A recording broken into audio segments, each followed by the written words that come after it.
ವೀಕ್ಷಕರೇ, A T M card ಇಲ್ಲದೇ A T ಎಮ್ಮಿಂದ cash ತೆಗಿಯೋದು ಹೇಗೆ ಅಂತ ನೋಡೋಣ. ಈಗ ನೀವು ಎ ಟಿ ಎಮ್ ಮಷಿನ್ಗೆ ಹೋಗಿ ನೋಡಿದ್ರೆ ಅಲ್ಲಿ U P I Q R cash ಅಂತ ಒಂದು ಆಪ್ಷನ್ ಇರುತ್ತೆ. ಅದನ್ನು ಕ್ಲಿಕ್ ಮಾಡಿದ್ರೆ ಅಮೌಂಟ್ ಕೇಳುತ್ತೆ. ಈಗ ನನಗೆ 200 ಬೇಕಿದೆ, 200 ಹಾಕ್ತಾ ಇದ್ದೀನಿ. ಕಂಟಿನ್ಯೂ ಕ್ಲಿಕ್ ಮಾಡಿ. ಕಂಟಿನ್ಯೂ ಕ್ಲಿಕ್ ಮಾಡಿದ ಮೇಲೆ ಒಂದು ಕ್ಯೂ ಆರ್ ಕೋಡ್ ತೋರಿಸುತ್ತೆ. ಸೊ ನೀವು ಗೂಗಲ್ ಪೇ ಅಥವಾ ಫೋನ್ಪೇ ಅಥವಾ ಯಾವುದಾದ್ರೂ you P I app open ಮಾಡಿ ಆ ಕ್ಯೂ ಆರ್ ಕೋಡ್ಗೆ 200 ರುಪೀಸ್ ಸೆಂಡ್ ಮಾಡಿ.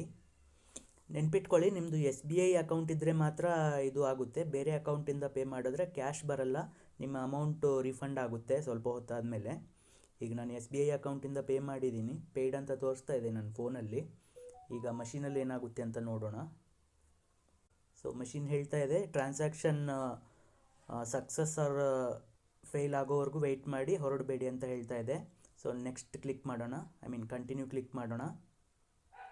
ಸೊ ಕಂಟಿನ್ಯೂ ಕ್ಲಿಕ್ ಆದಮೇಲೆ ಟ್ರಾನ್ಸಾಕ್ಷನ್ ಪ್ರೊಸೆಸಿಂಗ್ ಅಂತ ಹೇಳ್ತಾ ಇದೆ.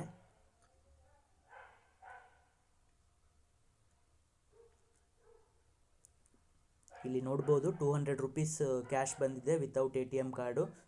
ನೀವು ಒಂದ್ಸರಿ ಟ್ರೈ ಮಾಡಿ, ಆದರೆ ಎಸ್ ಬಿ ಐ ಅಕೌಂಟ್ ಇದ್ದವ್ರಿಗೆ ಮಾತ್ರ ವರ್ಕ್ ಆಗುತ್ತೆ.